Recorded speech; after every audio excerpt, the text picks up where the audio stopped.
Morning. Long old journey back.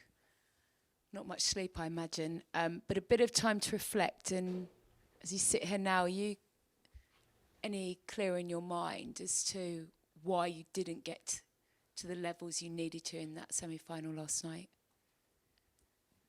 Oh, not a lot of sort of clarity when you're talking, a few hours later. There's still kind of the emotions of it. As I said last night, it was a disappointing night for us, disappointing night for the club, disappointing night in terms of the opportunity we had. I said after the game we didn't really perform to the levels we needed to, and Liverpool were too good for us. And in terms of wanting a reaction, and have you even had a chance to speak to the players properly about why they weren't able to get to those levels? Most of them are still sleeping. Yeah, we got back at 2 a.m. So I think what's more important for them is they rest up. I'll give them the feedback, gave them feedback after the game. I don't need to give them too much feedback. They're all disappointed with the way things went last night. But the reality of it is in 48 hours or so, we've got a big game coming up. So recovery and get going again. In terms of that, getting the reaction, as you say, you probably don't need to speak to the players because if there's anything about them, they'll realise that they weren't where they needed to be. There's plenty about them. I mean, look, I get the pylon at the moment. It's really easy, for people to stick the boots in and question the players and all that kind of stuff, but I don't. That's not something I question. We were disappointed last night. Didn't go the way we wanted to. We didn't really perform at the levels we wanted to. But that doesn't define this group of players by any stretch in my eyes. And we'll go out there on Sunday and put on more of a performance that reflects where we're at. I guess what does define them is that reaction, and you're pretty confident you'll get it from them? Well, like I said, I have a great deal of belief in this group of players and what they're going through and how they're dealing with it. They were disappointed with last night. We're all disappointed. We'll learn from it, and we'll move on. Ian, please.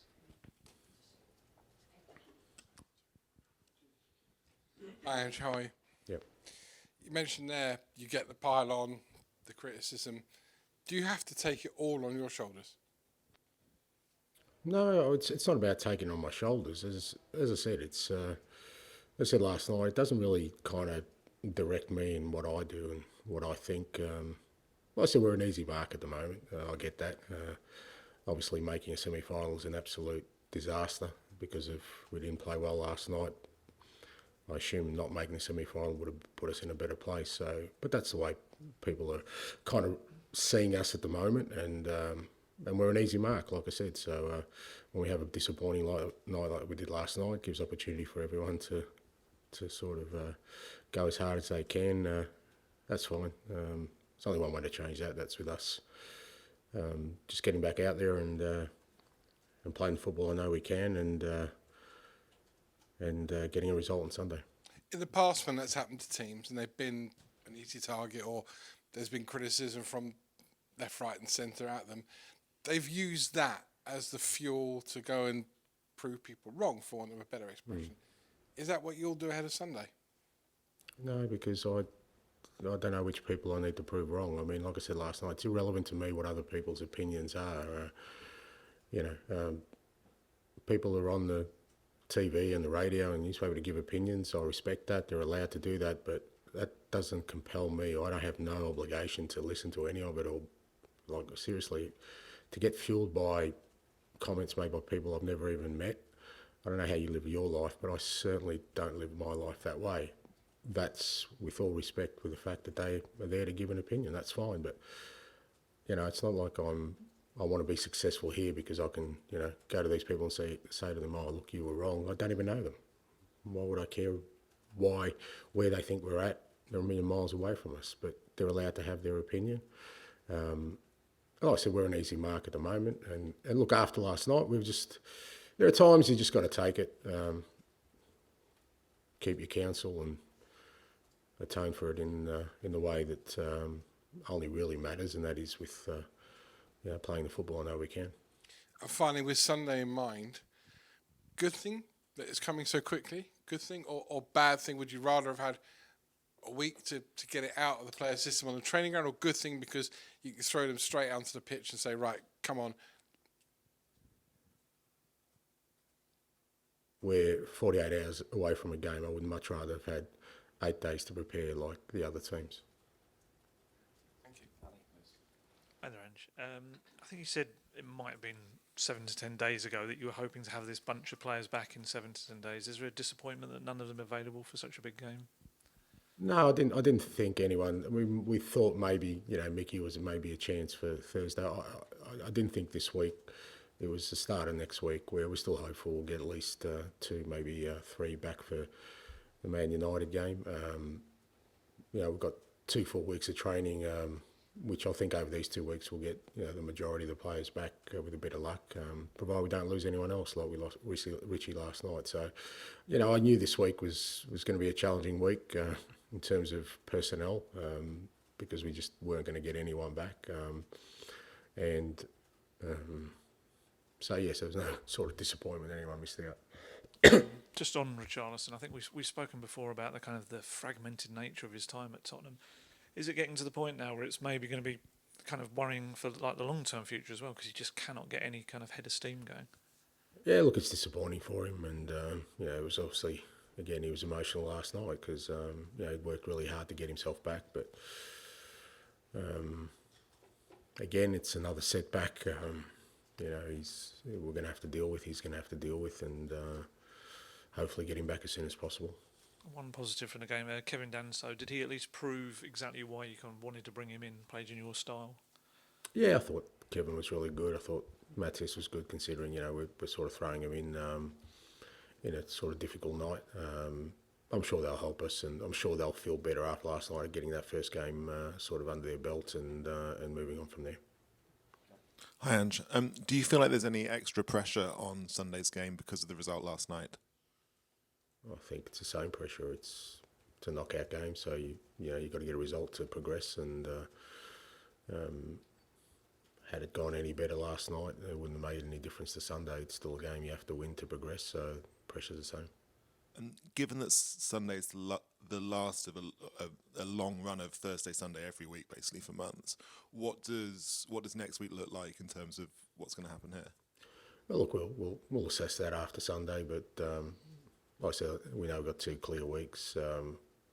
There's a number of our players who are scheduled to come back during that time, so we'll use it wisely to rest the guys who need rest, and certainly there's a fair few of them that need some rest, and also hopefully get some work into the guys so that who have been out for quite a while to be ready for the challenge ahead, because I think these 2 weeks we've got now will be really valuable for for the finish of our season.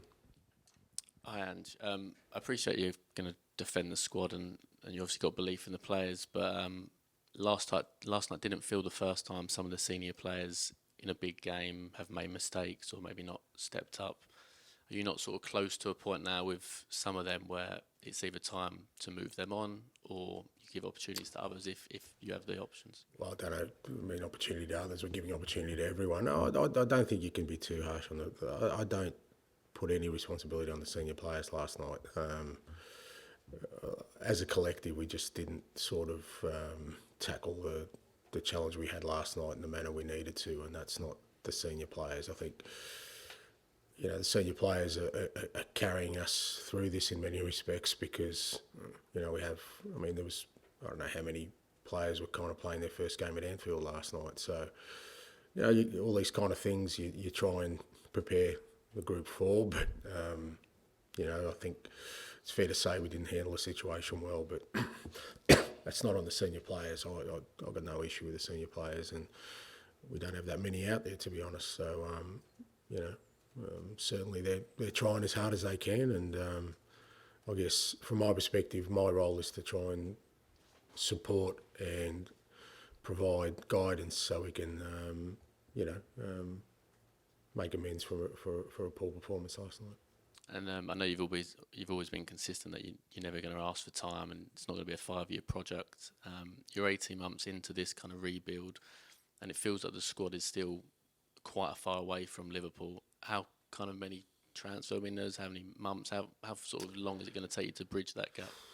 Look, I know that this is all kind of reactive to last night, and I get it. And there was a big gap between us and Liverpool, but you know, Vicario, Romero, Destiny, Van der Ven, Solanke, Wilson Odeberg. I mean, I could go on and on. That I don't know, if you take 7 or 8, we had 10 missing last night, senior players, but you take 7 or 8 key players from any team and you're playing the best team in the league who are at their best. You know, I don't think you make judgments in these moments. And I get that people kind of, it kind of dulls the senses after a while when you say the same thing after week, and it sounds like, well, you know, well, it is what it is. But that's the reality of our situation, you know. A lot of the players we you know, that I mentioned, Madison, I mean, you know, Brendan Johnson, like, I'm not making judgments on last night apart from the fact that we didn't perform, you know, in the manner we wanted to. Even if we did, we may not have won anyway. The disappointing thing is we just didn't play the way we wanted to. So you know, we need to address that.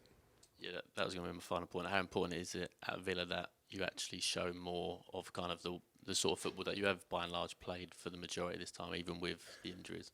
Yeah, look, I think that's probably our main sort of objective now, is to get back to sort of playing a little bit more like ourselves. Won't be easy. Villa are a good side, obviously, playing them at home. And again, you know, it's going to be a challenge with literally the same group of players backing up. But you